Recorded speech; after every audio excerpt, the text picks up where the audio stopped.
sightings of ghosts, an abandoned insane asylum, creepy ass dolls, werewolves, and witches, honey.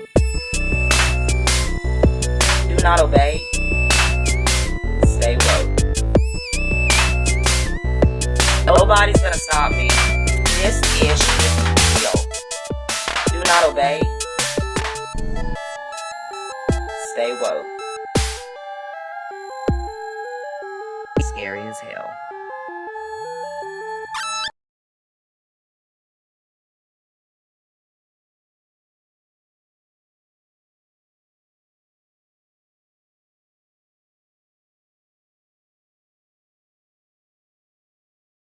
Like Ghost Town Road. And that's because something much more sinister is at play. One of those reasons is that numerous bodies have been discovered in the woods along this road. Not only that, it's rumored to have heavy occultist activity, with the place off the road even called Altar Rock. And this is a place where people have claimed to either have witnessed or heard about sacrifices happening, with human bones having been found, as well as a litany of animal carcasses, assumed to be tied to rituals. The reported activity along this road is also rampant. People have said that they've come across massive balls of light, a little girl along the roadway, the apparition of Eli Stroud, the apparition of a man with only a body, shadow figures, as well as people in black robes. People have also reported disembodied voices and distortions to their radios. There's also been several mysterious church fires to happen in the area. This road and the woods around it are said to have a calm but sinister demeanor. And there's so much activity that I can't even name it all in one video. The question is, do you believe it's as dark as people say it is? In a town older than the state of Alabama itself is a story of a spirit named Jabbering Jack. In 2011, a tornado came through the area and placed Jabbering Jack in his current resting place atop a tree next to the local Jacks. He once held fruit and goods at the Bear Meat Cabin. In 1815, he overheard the men of the Tennessee Volunteers on their way to join Andrew Jackson. Jabbering Jack was nearby when Reverend Hearn gave his sermon in a field near the cabin. He held snacks for Bear Meat Cabin in 1820 when it became the county seat. In 1821, he was used to hold a checkerboard at the newly established post office. This is where he heard much of the town gossip. In 1863, the Civil War found Bluntsville with the Forest Strait Raid. It was there that Jabbering Jack was roped and pulled behind horses when federal troops attempted to steal the locals' food. He was abandoned at the cemetery, and he later made his way to the courthouse for more games of checkers and gossip. He was there when the courthouse contents were packed up in 1889. Over the years, Jabbering Jack held many nails for several different schools here in the town. Empty of the nails after 1991, he was relocated to the historical park. He remained here until 2011 when the tornadoes came through, placing him where he sits today. And his spirit of recall remains to watch over the small town of Bluntsville, Alabama. Real Ghost Stories from Alabama, Part 1. I work at Huntsville First United Methodist Church. It's been there since 1832 and hosted the Union troops during the Civil War. It was rebuilt recently as a building caught fire after someone knocked the lantern over, destroying a major part of a building. Where the new expansion sits, there used to be a war infirmary there. They used to store bodies in the church before funeral cars existed, so it's safe to say there were hundreds of bodies there over the years. I've grown a little numb to the sight of one due to the large number of funerals I've helped the clergy with. When I first started working here 2 years ago, I was warned not to wander the halls where the infirmary was at night. I'm a bit of a night owl and didn't believe in ghosts. I always thought spirits went off to the afterlife and had no choice in staying here, so I shrugged it off. A few nights later, I'm at the church finishing work around 11 p.m. I thought, hey, let me go prove to my coworkers there aren't any ghosts in these halls. This was a big mistake. I go up the stairs and through the maze of hallways. I stepped around a corner and was faced with a hallway so pitch black it was beyond anything I'd seen. I even had to take a step back because I felt like I was blacking out. When I gathered myself together, I took 5 steps into the hallway and was overwhelmed with a presence screaming, "Go away." I ran back down to the light and told myself not to go back there unless the sun was out. The next day, my coworker from the building, and it gave me a little more confidence to return to that hallway. I went up alone and the hallway was now more visible. I passed old classrooms that were once used as a Sunday school. The hallway had wall AC units, like 4 to 5 of them. As I walked, each unit turned off the moment I passed it. I picked up the pace and reached the end of the hallway. I wanted to brag to my coworkers that I touched the end of the haunted hallway. As I turned and began walking, I heard a set of footsteps in one of the classrooms. I walked quicker, and I heard a second set, then a third set, and then a fourth set of different footsteps coming from the classrooms. This hallway still gives me a terrible feeling whenever I go near it. We've had to move activities in order to avoid this area. I have no idea what or who is up there. Walker story, also from Alabama. It's probably a rake. It sounds like it's another rake story, but this one takes place back in 2012. She doesn't want me to say her name. I don't blame her because this involves some tea, okay? This takes place small town Alabama. She said she was a junior in high school. Her best friend had been dating this guy that was a POS. Her and her friend were supposed to hang out. She ends up going to her boyfriend's house instead, the friend does. So she is at another friend's house with 2 other friends. So she calls, they're all supposed to get together, but instead she's crying. Her boyfriend lives out in the middle of nowhere, like on a farm or something. She had gone over there to hang out with her boyfriend. He got pissed because she was going to leave and go with her other friends. So he took her car keys and threw them out into the field. What's weird about this is that exact same story happened to me, but when I was in college with another friend whose boyfriend had threw her keys into a field. Why do they do that? That just like in the a-hole boyfriend handbook that at some point they have to throw your keys? Anyway, back to the story. She wanted all of them to come over there and help her look for the keys because she didn't want to have to call her dad because the dad already hated the boyfriend anyway, which, duh. So her 2 friends go over to the boyfriend's house. One of the friends is like ripping the boyfriend a new one, as she should. The other 2 are looking for the keys. She's looking for the keys, and there's a wood line. You can probably guess where this is going. So she's looking, her best friend's looking that lost the keys, and another friend. And then one friend is with the boyfriend. They spread out. They're just trying to find the keys as soon as possible and get the hell out of there.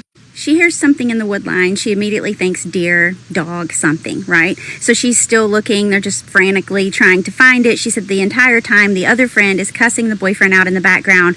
Very tense, stressful situation. Then something white catches her eye. She said it was long and hit about right here.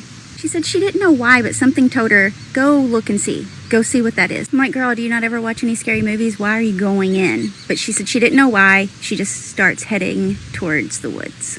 As she's approaching, the thing's backing up. It's backing up, but it's still about this high. No one's paying attention to her because they're all looking for the keys. And she said she noticed that it was on like all 4s, but bent over with its arms crooked out and its hind end back higher than the head. Shaped like this. She said it was like a milky gray-white color and that it looked like it was wet. And I asked her, did it have any hair or anything on it? And she's like, no, it looks slick like skin, but pulled tight, like tight across like the muscles and the bones. She could see everything. And she's still walking closer to it. As she got to right about where the line meets the trees, kind of like this here, it stood up. That's when it like split and grabs a hold of the trees on either side of it. Either side, whatever. It started to back up, but it's holding onto the tree. She's moving closer. Head was dog-shaped, smaller than what it looked like it should be for the body, dipped down and had its teeth like. Now she's walking closer and closer, and right when she gets to the wood line, she hears, "Found them!" One of her friends found those keys. And they yelled that out. She just automatically turned to look and see who yelled, and she turns back and that thing's gone. She snapped out of it, takes off running back to her friends, and when she gets to them, she tells them what happened, and they're like, what are you talking about? She explains everything to them like I just did to you. No one believed her. There's a lady in black in almost every corner of Alabama, but few are as popular and as seen as this one. If you go to Prattville, Alabama and ask anybody, there's a high likelihood that someone will say that she exists. The story starts with Daniel Pratt, the founder of, well, Prattville. In 1838, he set up a permanent cotton gin in Prattville. This cotton gin became the leading manufacturer in the state of Alabama and also one of the leading producers of cotton in the world. With that came high demand and the employment of boys. One of the young workers actually got too close to the elevator shaft and fell down. His name was Willie Youngblood. Because of that, his mom grieved for nearly a year. Eventually, she came to the gin and joined her son when she went over the dam and into the river. His mom, however, became the infamous Lady in Black. At one point, over 50 workers had reported seeing her at the same time. Security and mayors have all co-signed sightings as well. And when I say hundreds, I really mean hundreds of people have seen a black apparition walking throughout the property or inside the factory. Here's another underrated spooky location. Huntsville, Alabama. Now known as the biggest city in the entire state, Huntsville has a long and storied history, but is best known as one of the largest contributors to our nation's space race, a massive defense industry, and an insane amount of master's degree per capita. But beyond being home to the U.S. Space and Rocket Center, which is one of the nation's biggest and best space museums, Huntsville, Alabama also has a dark side. Now, while many people might debate that Huntsville is in fact not in the Deep South, I disagree. But again, I think this is only because it is now the state's biggest city. However, this place's history with enslavement, its participation in the space race, its booming defense industry, all into its overall lore. And beyond that, you have a number of haunted locations sprinkled throughout the city. For instance, if you happen to find yourself in downtown Huntsville's historic district, you'll run into a number of haunted houses. In fact, there's a ghost tour, several, that will take you through downtown and a couple of the other haunts that are located within the city. Another famous Huntsville haunt is the Maple Hill Cemetery. The most famous haunting that comes out of that is probably the Dead Children's Playground. Now, if you're local to this area, you might have taken a field trip there. I talk about the Southern Cemetery field trips. It is a tourist attraction, but if you find yourself wanting to go to the cemetery, you can. There's a tour, there's a stroll, but just be respectful of the dead. That is their final resting place. Now, I also mentioned the massive defense industry, which means that Redstone Arsenal also has its fair share of ghosts, allegedly. Now, before the land act created Redstone was eminent domain, there was a number of small communities that were there, and a few plantations, so you do what you will with that information, but if you happen to be able to access the base, you'll be able to find several different cemeteries located across the post, which kind of help keep the record of the place's history. There's also its fair share of ghost stories, ghost sightings of long-gone soldiers, phantom meetings, a spirit of a little girl who is still said to wander. Video ends, you're going to see something that we still cannot explain. This past Sunday on November 11th, around 10 o'clock at night, it was, I guess, about probably 40 degrees. The Squatch Seekers, we headed out to investigate two properties in Salem, Alabama. Both of them were known for previous Sasquatch sightings. I believe that they're reported on BFRO. But our first stop was a quiet field off of a dirt road. The night was calm and every sound felt amplified. The crunch of our boots, the wind through the trees, faint howls, and a dog barking off in the distance out of sight. We stood there for a while just listening, and we definitely felt like we were not alone standing out there, so we decided to move on down to another area that we're investigating, and Chris started noticing flickers of light in the trees. There were coyotes echoing in the distance while he was seeing those, but there were no houses in the area, no lights, nothing around us. So the lights we really couldn't explain at that moment. But eventually we reached a clear-cut area. It was long logged and eerily silent out there. As we stepped behind a blind of trees, Jesse suddenly froze, and all of our flashlights pointed over in that direction, and we called it too. It was a pair of bright yellow greenish eyes staring back at us from behind a tree. All four of us saw them. They were clear, bright, unmistakably real. We could see both eyes, but unfortunately the camera didn't capture them properly. You can definitely see somewhat of what we were seeing, but definitely not as clear as what we were seeing. The scariest urban legend from your state. Today we're talking about Alabama. In Huntsville, Alabama, there is a playground that looks like any other playground in the country. But what sets this playground apart is the alleged hauntings that go on here. On three sides of this playground, it is surrounded by limestone, the same limestone that formed caves in the area.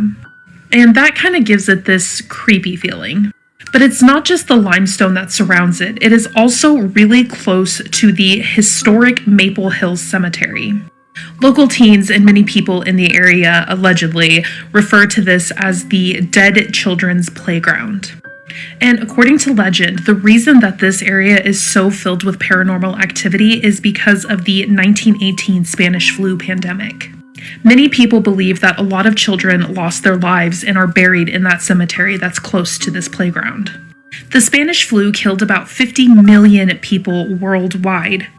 And according to the Alabama Department of Public Health, the Spanish flu made it to Huntsville on September 25th of 1918. It only took 10 days for this deadly virus to get the general population. Hospital beds were completely full, and when the infected would pass away, they would be stacked on wagons and buried in these graves.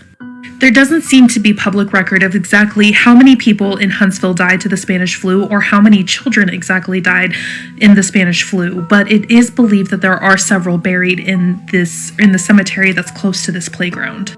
Reports have come from all over when people visit this playground at night. People say that they see the swings swinging by themselves and the disembodied voices of children talking and laughing. Other people have claimed to also see shadow figures and have also claimed to capture these spirits on camera.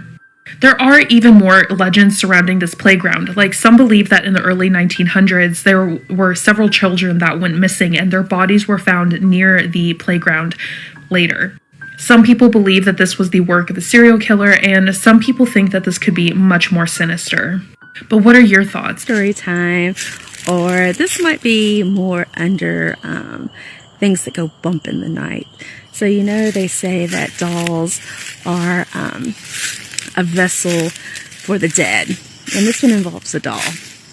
This also involves my grandparents' house. If you've heard my ghost stories about the house, this is at the same house. Don't know if this is why part of this house is haunted or not, but it involves a little handmade doll my aunt brought home. It was this little, they had described as a little doll, had a little blue gingham dress, and it was made with black cloth, black yarn hair, had a face, but she says someone had given it to her. And when she got it home, bad things started happening. Weird things started happening, and they got scared of the doll, so they burned it in the trash pile.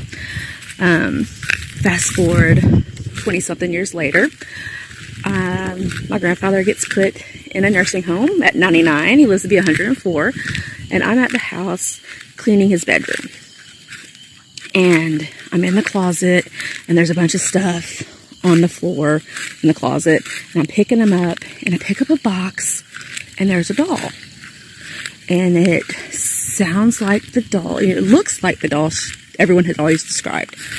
Little black handmade, black cloth handmade doll, black yarn hair, blue gingham dress, and so I don't touch it. I'm like, oh, what do I need to do? So I put the box down, called my aunt, called my mom. I'm like, hey, remember that doll that you always talked about, you always talk about still, and you burned it? And they're like, yeah, this, and they described it. I'm like, it's in Papa's closet. And they're like, no, it got burned. It's not in Papa's closet. I'm like, no, it's in the closet. I just saw it. And I put the box back on it, left, waited that they came over, went back in there, and the doll's gone. So I was working ICU at my old hospital in Alabama, and I had a patient who was actively dying, and she was comfort care only, meaning that we had all accepted that she was dying, her family had accepted it, and we were just keeping her comfortable. So I would go in every hour and check on her, and sometimes she wanted to talk. So I go in, and it's 11 or 12 at night, and she says, who's that little boy that keeps coming to my door? And I said, I don't know. What does he look like? And she said, he's about 2 or 3 years old. He's wearing a little red suit. He just comes to the door and stares at me. And I said, I'm not sure, this is an adult ICU, so there shouldn't be children in here. And I said there shouldn't be children, but I knew. There was one. There was a little boy who would come and visit the patients, and the patients would see him, and then they would pass away within 24 hours. And I knew that was who she was seeing. So I just kept her company, kept coming in, and a couple hours later I come in, and she wanted to hold my hand. So we're holding hands and she's talking and she looks at me and she says, honey, when I'm gone, make sure you take care of Bruce. And I got chills all over my body because Bruce is my dad's name. And I said, who is Bruce? And she said, you know who he is. You look just like him. And I do. I look exactly like my dad. And I said, what do I need to take care of? What do I need to do? And she said, you just watch over him. Make sure he doesn't fall. And I said, yes, ma'am. And she drifted off to sleep. And I walked out. And a couple hours later, her daughter came in to visit. And I asked her daughter, do you know anybody named Bruce? Your mom was talking about a Bruce last night. And the daughter said, no, I don't know anybody named Bruce. And I said, you don't have any siblings or cousins or anything? And she said, no. She said, I'm an only child. As far as I know, it was my mother's only pregnancy. So I don't think it would even be maybe a child that she had lost. She said, we don't know anyone named Bruce. Cahaba, Ghost Town, Orville. There's a place in Alabama where the past refuses to stay buried. A forgotten capital swallowed by time, river fog, and restless spirits. This is Old Cahaba, the most haunted ghost town in the state. Founded in 1819, Cahaba was once booming. Riverboats, mansions, politics, and wealth. But floods, disease, and war slowly killed the town. By the early 1900s, Cahaba was abandoned, except for the ghosts that remained. Visitors say the town feels alive in a way it shouldn't. You can walk the dirt roads and suddenly smell pipe smoke, hear wagon wheels creaking behind you, or see lantern lights bobbing in the woods with no one holding them. But the most famous spirit is known as the Floating Orb of Cahaba, a glowing blue light that appears near the old slave burial ground. It hovers, flickers, and then darts across the field like it's searching for someone. Some say it's the soul of a grief-stricken woman looking for her child. Others believe it's tied to a burial ritual long forgotten, and a few swear it's not human at all. Locals have chased the orb for decades. No one has ever caught it. Around with your windows down and you think you hear a baby crying, do you stop? Depends on where you're at, because if you're in Crybaby Hollow and out, what? You're driving around with your windows down and you think you hear a baby crying, do you stop? Depends on where you're at, because if you're in Crybaby Hollow in Alabama, no, keep going. Story goes, back in the 1800s, a woman was driving a wagon, I guess that's what you call it, holding her newborn baby. When they had to cross this bridge that was really narrow, something happened. Her horse got spooked, threw the wagon, they fell off. The mom lives, but the baby did not. Then the mom went crazy. She survived the wreck, but then she walked the river looking for her baby and ended up passing away as well. So now people say that they'll be driving through there, they'll hear a baby cry, they'll get out, then nothing. Some even report that they'll be driving, they'll hear a baby cry, they'll get out, they'll see a little girl, like a young girl in a white dress, like in the middle of the river. They call out to her, they try to get her, but she just disappears. There's even one man that swears he stopped to help her. She wouldn't speak to him, she just kept pointing to the woods. So he turned back to get his phone, then turned back around, she was gone. Here's the weird part though, when he gets home, there's little muddy footprints inside his car on the roof, inside his car. The cops even say that they get calls of people missing time in that area, meaning people that pass through there will end up miles and miles away with no memory of how they got there. One girl even went missing allegedly for 3 days. Then they found her in the woods holding a baby doll. And she said that some woman told her, "You're my baby now." County Courthouse, Carrollton. This 1870s courthouse wears its haunting on its face, literally. Etched forever in a second-floor window is the distorted face of Henry Wells, an accused arsonist who swore vengeance as a lynch mob dragged him from the building in 1878. Witnesses claim his ghostly figure still appears during thunderstorms, pressing against the glass. Number 4. University of Montevallo. Montevallo. Behind the collegiate charm lies Alabama's most haunted campus, where the ghost of Condi Cunningham, a 1908 student who died in a dorm fire where her gown was set ablaze, still roams. When the dorm fire subsided, a disfigured, burned facial image appeared on her dorm door. The door was changed 5 times, but the face still reappeared. Eventually the room was sealed. Today, her footsteps have been heard echoing through Old Main and Reynolds Hall. Number 3.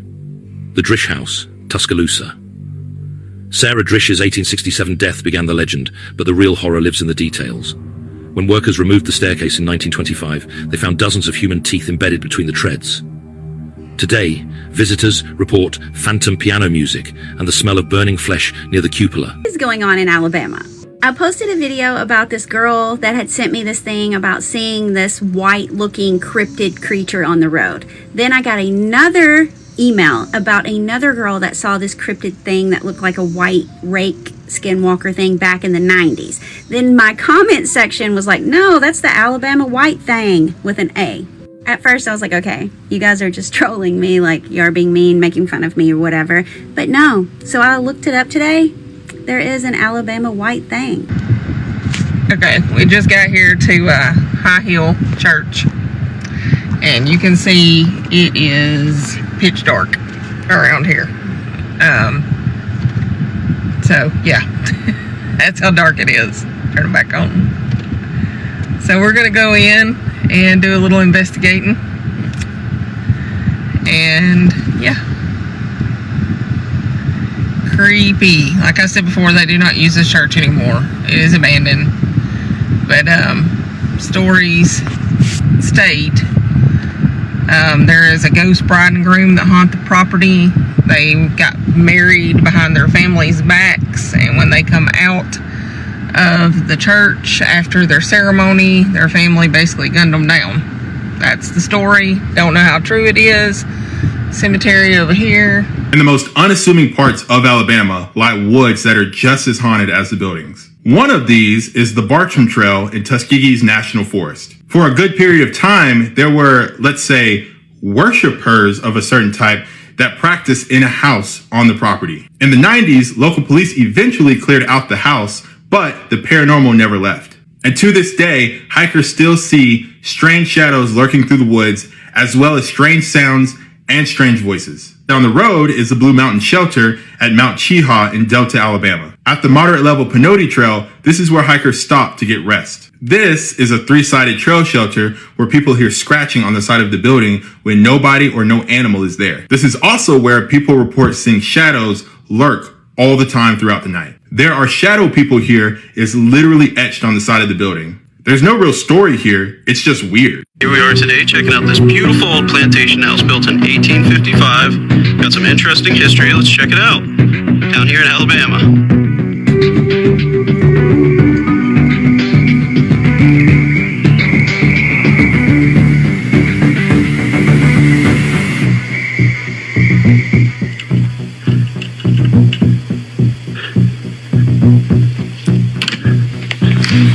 Here's the front porch.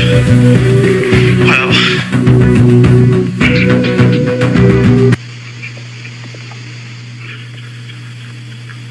Look at that staircase.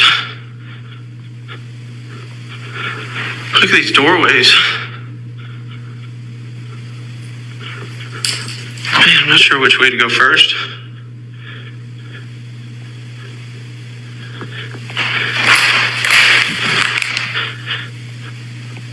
Look at the baseboards. The peeling lead paint. Man, how beautiful.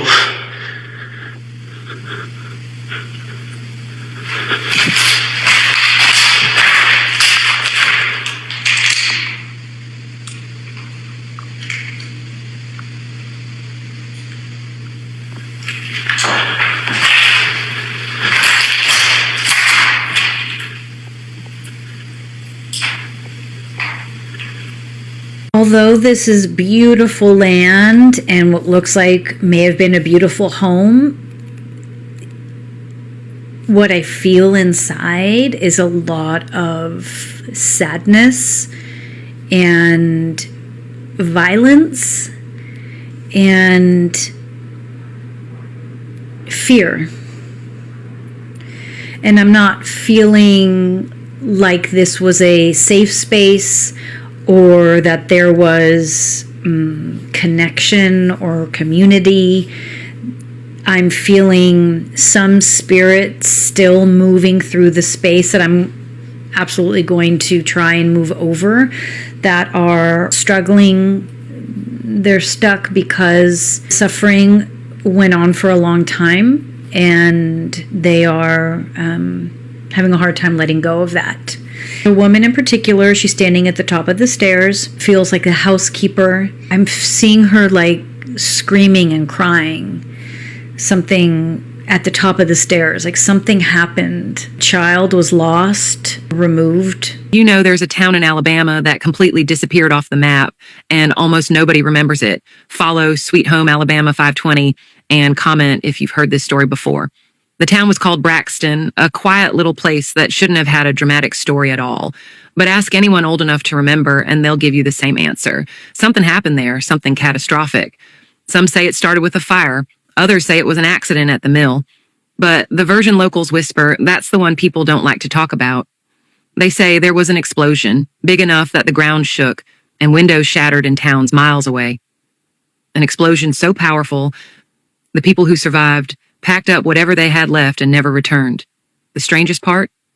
There's almost no written record of Braxton, no detailed newspaper stories, no official account of what caused the blast. It's like the whole town was erased. Twice. Some believe it was covered up, an industrial accident swept under the rug. Others swear it was a chemical storage issue nobody wanted to claim responsibility for. And then there's the spooky theory that whatever blew up left the land unsafe, and the people of Braxton were warned never to rebuild there again. Today, you can find a few foundations, a few lonely chimneys, and a road that leads nowhere. The rest is swallowed by Alabama woods. Quiet, empty, forgotten. So here's the question people argue about. Was Braxton destroyed by an accident, or was something being hidden? To Hell's Gate Bridge in Oxford, Alabama. It's one of the most haunted places in all of Alabama. In the 1950s, a couple accidentally drove their car off the bridge and drowned in the river below during a thunderstorm. Legend says if you parked your car on the bridge late at night and turned out all of the lights, that one of the couple's ghosts would come sit in your car with you and leave a wet spot. Many locals from Oxford experienced this before they blocked off the bridge completely. Wonder how it got the name Hell's Gate Bridge. Well, that's because many locals reported after being visited by the ghost that the road behind them appeared to resemble the fiery gates of hell. In late 2005, the road was closed off to all traffic, and it's not recommended to be walked across. Story from one of my followers, Martina. It is freaking terrifying. So she tells the story from when she was a night shift CNA in a small nursing home in northern Alabama. Martina does say that she is a believer in the paranormal, as she has seen quite a few things during her childhood. Seeing figures in her doorway or ghostly figures walking up the fence line near her bedroom window. And she says she's never really been afraid of them until that night while she was working the night shift. So a few weeks prior, they got a new patient in, and she says, we're going to call this guy Mr. Tom. She said he was really nice and lively, very funny, and he'd always be yelling up the hallways, hello, all night. He was just a really fun guy, and he was always poking fun at all the CNAs, and everybody loved working with him. She said one night she gets to work, and she was handed her rotation, and she notices that Mr. Tom is on there. She was delighted by this because they always shared a lot of laughs together. He was such a cool guy, very talkative. Martina says that since there were only 3 CNAs and 1 nurse per night shift, they were each given an entire hall, and each room had 2 patients inside. So Mr. Tom happened to be paired up with somebody who was in for a short stay. They were just recovering from a back surgery, so they would kind of be in and out within the week. So she says around 3 a.m, they get a call to that room. Somebody needs something. When they get there, they realize that the short stay patient that's in with Mr. Tom was calling them because he was complaining that Mr. Tom would not stop talking and he could not get any sleep. So Martina and her partner are in the room, and while her partner was getting that guy situated, Martina went over to talk to Mr. Tom. So Martina's like, Mr. Tom, you're getting your roommate all worked up. Could you just maybe let him get some sleep? And then Mr. Tom goes off laughing and talking about how he just can't handle the chatty type. And then he asks if Martina could go and grab something out of the bathroom for him. So when Martina comes out of the bathroom, Mr. Tom gets unusually quiet. And then he goes, "Girl, who is that behind you?" So that's a little weird, but she kind of shrugs it off and is like, "Come on, Mr. Tom, we both know that there's nobody behind me. Describe them for me then." And so Mr. Tom does. He describes him as a man who has overalls on and white wavy hair, and then chills run down Martina's spine because it's sounding just like her papa, who had passed away 6 years prior. She said she just had this internal knowing that it was absolutely her papa because she had never seen him a day without being in overalls. But then it got even worse because Mr. Tom says, and he says, "You need to leave." She's definitely feeling this sense of urgency, so she quickly rushes out of the room. So now it's about an hour later and the call light goes off again in Mr. Tom's room. So once again, they go in to check out the situation. Martina says she can't even remember what was needed.